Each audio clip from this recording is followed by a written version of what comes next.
Westeros has 7 kingdoms, but the Iron Islands have hundreds. Every ship on the waves is a kingdom, and every captain on his deck is a king. Mainlanders will bow to a man whose only claim is dropping out of the right cunt. But the Ironborn spend their lives at sea. We know that if a captain is weak, his men drown. If he's foolish, his men drown. But if he's strong, his men carve their names into the world with blood, steel, and song. Any man with a ship may claim the Salt Throne, but the rest of the Ironborn have to give it to him in the Kingsmoot. Our priest claimed the first king of the Iron Islands was the Grey King, who ruled over the sea itself in the dawn of days. He took a mermaid to wife and stole fire from the storm god, and carved the first ship from a demon tree that fed on human flesh. When he died, his 100 sons slaughtered each other until only 16 remained. Since none could overpower the rest in battle, they came together and chose the strongest to be their king. And so began the tradition of the Kingsmoot. A good story for children who don't know that grey is what men become after their strength has fled, or that brothers do not easily submit. Over the centuries, the Kingsmoot has raised the greatest of the Ironborn.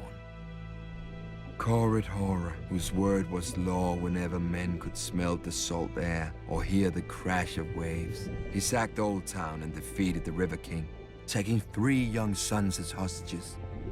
When their father's tribute was late, Corrid cut out their hearts with his own hand. When the father marched for vengeance, Corrid smashed his army and gave this River King to the drowned god. Harwin Horror, born to a king who had a fleet he didn't sail and swords he didn't blood. As an unruly and worthless youngest son, Harwin was sent away to the east to vanish, and so he did. But when his father died, Harwin returned to the Iron Islands for the Kingsmoot. An elder brother objected, so an elder brother fell off a horse, and at the Kingsmoot no man objected. Harwin launched his father's ships for Westeros and took 10 times the Iron Islands from its weak lords, who never expected to face an Ironborn king as skilled on land as at sea. For Harwin had reaved with Eastern pirates and served with Eastern cell swords and learned more of war than the Ironborn could imagine. After Aegon and his dragons burned our last king, Harren the Black, and broke our armies, the defeated Ironborn chose my ancestor, Rickon Greyjoy, as Lord of the Iron Islands, not king.